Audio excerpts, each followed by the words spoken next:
सुरुवात झालेली आहे। एकूण देशामध्ये 300चा आकडा पार केलेला दिसतोय कलांमध्ये। मुंबईमध्ये काही ठिकाणी म्हणजे 50-50 असं दिसून येत आहे। अजून इथे मात्र ईशान्य मुंबईमध्ये काउंटिंग बाबत खूप डिले होते, कसं पाहताय? कालही सांगितलं होतं, आज सकाळी सांगितलं, आता परत सांगतोय। मुंबईकरांनी मोदीजींना पंतप्रधान करण्यासाठी मतदान केलेलं आहे।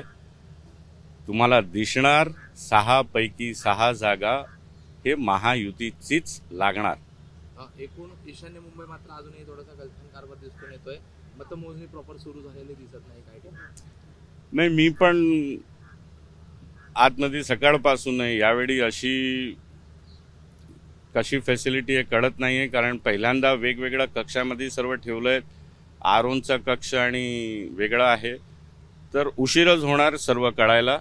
पण विश्वास पूर्ण आहे, मुंबईची 6 पैकी 6 जागा हे महायुतीत जिंकणार। तुम्ही किती मतांनी निवडून येण्याची? मोदीजींचे सर्व उमेदवार जिंकून येणार। एबीपी माझा, उघडा डोळे बघा नीट।